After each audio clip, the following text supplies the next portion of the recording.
साहस करो, बड़ा काम करने का साहस करो, छोटी छोटी बातें मत सोचो।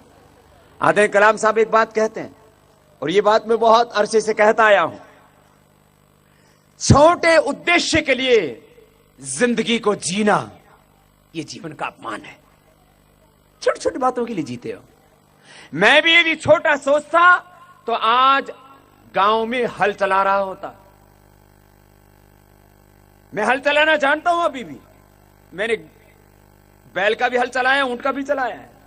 मैं ट्रैक्टर चलाना भी जानता हूं, मैं फावड़ा चलाना भी जानता हूं, आज भी चलाता हूं, मुझे उसमें कोई शर्म नहीं आती है।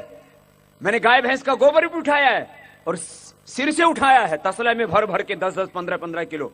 छोटा था तब यहां बीच में गड्ढा हो गया था, इतना गोबर उठाया है। मैं उसको छोटा काम नहीं मानता हूं, लेकिन आपसे एक बात कहता हूं, जिंदगी में सारे काम करो लेकिन इतना बड़ा सोचो और इतनी मेहनत करो कि दुनिया कहे कि भाई ये है रोल मॉडल, ये है आइकॉन, ये है इस सदी का महानायक।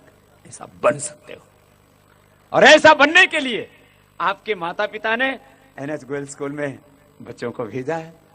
आप ऐसा बनिए, हौसला रखो, हिम्मत करो, शौर्य, पराक्रम, बहादुरी, जिद करो और दुनिया जीतो। आजकल तो बहुत चल रहा है शगुफा। छोटा मत सोचो कभी भी जिंदगी में। मैंने कहा मैं छोटा सोचता तो गांव की सीमा से बाहर ही नहीं जाता। जब मैं घर से बाहर निकला तब कितने ताने सुने, जिस माता पिता ने मुझे जन्म दिया। सन्यासी बना तब कितने ताने सुने। फिर जब योग शुरू किया, मैंने विरासत में कुछ नहीं पाया कि किसी बड़ी गद्दी पर बैठ गया, कि शंकराचार्य की पीठ थी, कोई सिद्ध पीठ थी, वहां बैठ गया। मैं जहां बैठा था वहां तो बैठने के लिए एक छोटा सा कमरा था, टूटा फूटा। आज मैं जहां खड़ा होता हूं, लोग कहते हैं, जब मैं जहां शुरू की मैंने जीवन की यात्रा, तब बस पैर टिकाने के लिए बस थोड़ी सी जमीन थी। आज मैं जहां खड़ा होता हूं, लोग कहते हैं ये सारी जमीन बाबा। मेरे बारे में बहुत लोगों ने बहुत तरह की बातें सुन रखी होंगी। बाबा योगी तो है, ये तो बात ठीक है, लेकिन मोस्ट कंट्रोवर्शियल बाबा स्वामी रामदेव। किस बात की कंट्रोवर्सी भाई? हमने किसी की छोरी छेड़ रखी है भाई? हमने किसी की चोरी कर रखी है भाई? हमने कोई गलत काम कर रखा है? कोई गलत काम नहीं कर रखा। हमने इस देश में काला धन, भ्रष्टाचार और व्यवस्था परिवर्तन के लिए आवाज उठाई। हमने इस देश में विदेशी कंपनियों के खिलाफ आवाज उठाई। हमने जहां भी इनजस्टिस देखा वहीं अपनी आवाज बुलंद की। यदि ये कंट्रोवर्सी है तो ये तो हम जिंदगी भर करेंगे। बाकी और कोई गलत काम नहीं किया। हां, आज भी जमीन पर सोते हैं, गद्दे पर भी नहीं सोता। मेरी जिंदगी का असूल है। मैं आपसे भी कह रहा हूं, यदि आपको लगे मेरी बात अच्छी तो आप भी इसको अपना लेना। अपने लिए क्या इसके बिना भी मेरा गुजारा हो सकता, उतने में गुजारा करता हूं। जब मैं 5 रुपए वाले पेन से लिख सकता हूं तो मैं 50,000, 1 लाख रुपए का पेन यूज नहीं करता हूं। आजकल यंगस्टर्स में ब्रांडेड पेन्स का ऐसा क्रेज है, उसको वो सामने दिखाने के लिए रखते हैं ऐसे। अरे भैया, तेरे अंदर नॉलेज कितना है, तेरे भीतर कितनी ताकत है। आज मेरे सिग्नेचर में ताकत है। मैं सिग्नेचर करूं तो मैं 1,000 करोड़ रुपए किसी को दे सकता हूं। ये मेरे सिग्नेचर की ताकत है। पेन मेरा 5 पैसे का या 5 रुपए का, इसकी कोई मतलब नहीं है। 5-5 करोड़ की घड़ियां लोग पहनते, मैं तो घड़ी पहनता ही नहीं। अरे तुम्हारे पास में 5 करोड़ की घड़ी है, 5 लाख की घड़ी है, महत्व नहीं है। तुम समय के कितने पाबंद हो और तुमने अपने कम जिंदगी में, कम समय में तुमने ज्यादा जिंदगी में क्या अचीव किया है, इसकी ताकत है।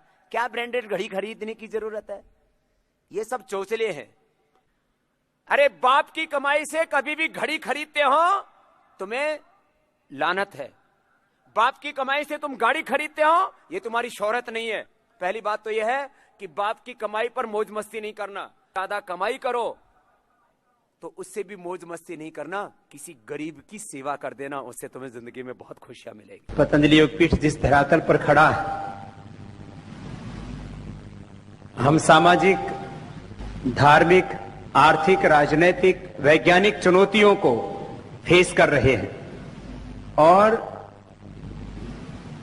तो लास्ट बात उन्होंने खत्म की कि फेस करो और उसमें अपने आप को स्थापित करो। खाली बात कहने से बात नहीं बनेगी।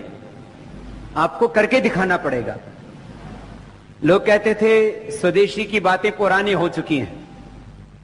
मैंने भी अपने बचपन से लेकर के और इस संस्थान के निर्माण तक करने से पहले तक देखा कि लोग स्वदेशी की बात तो कर रहे हैं, लेकिन स्वदेशी को कोई खड़ा तो नहीं कर रहा, कोई चुनौती तो नहीं दे रहा उन विदेशी कंपनियों को। लोग योग और अध्यात्म की बात तो कर रहे हैं, लेकिन उनको चुनौती तो नहीं दे रहा कोई खड़ा होकर के। तो हमने योग, आयुर्वेद, स्वदेशी और भारतीय ज्ञान परंपरा की बात ही नहीं की, आज हम पूरी दुनिया को चुनौती दे रहे हैं कि श्रेष्ठ क्या है। उसको हम खाली शब्दों से नहीं कह रहे हैं, उसका हमने व्यवहारिक मॉडल दिया। इस रूप में आपको आगे खड़ा होना है। मिठास है, जमीन में सारी सुगंध है, सारे पुष्प खिलते हैं, ऐसे ही हर बच्चे में सारी सुगंध है, सारी मिठास है, सारे गुण है। जमीन की तरह है हमारा दिमाग, हमारी जिंदगी। इसलिए इस शरीर को भी क्षेत्र कहा है और इस जमीन को भी क्षेत्र कहा है। तो जब प्रतिभा सब में एक जैसी है, सामर्थ्य सब में, शक्ति सब में एक जैसी है, तो फिर ये पैदा क्यों नहीं होता अंदर से? तो मैं एक बच्चे से बात कहता हूं, टैलेंट तो है लेकिन साइलेंट है। टैलेंट तो है, साइलेंट है, तो क्या करें? पुरुषार्थ। एक प्रतिभा, मैंने कहा उसको जागृत करने के लिए पुरुषार्थ करो। पुरुषार्थ, पुरुषार्थ, हार्ड वर्क, हार्ड वर्क, पुरुषार्थ की पराकाष्ठा। मनुष्य में खो जाओ, समाहित हो जाओ। पढ़ाई कर रहे हो तो पढ़ाई में भी पूरे खो जाओ। ये नहीं कि पढ़ाई करते समय कार्टून याद आ रहा है, पढ़ाई करते समय क्रिकेट याद आ रही है, पढ़ाई करते समय और कोई दूसरी तीसरी फेसबुक याद आ रही है और कोई ट्विटर याद आ रहा है। कुछ नहीं, पढ़ाई कर रहे हैं तो पढ़ाई करो, उसमें खो जाओ। सारी बुक आपको ऐसे उतर जाएगी जैसे स्कैन करते हैं। मैंने तो किया है, मैंने करीब करीब 10 से 15 हजार सूत्र याद किए, 10 से 15 हजार।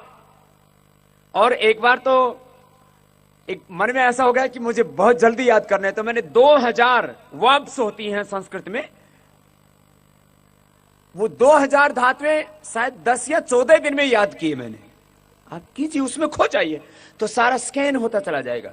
पूरा कंसंट्रेट कीजिए, कंसंट्रेट नहीं कर पाते हैं खुद को तो थोड़े डीप ब्रीदिंग कीजिए।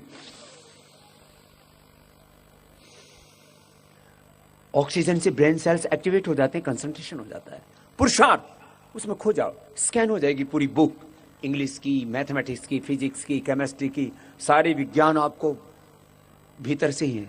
ये कोई इंसानों ने तो लिखे हैं, कोई फरिश्ता आकर के, कोई खुदा आकर के थोड़ी किताब लिख के गया।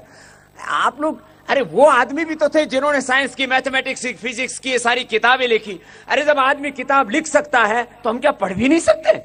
क्या इतनी भी शक्ति हमें नहीं है? ये हौसला होना चाहिए कि जब लिखने वाले आदमी थे तो मैं तो उनकी लिखी हुई बातें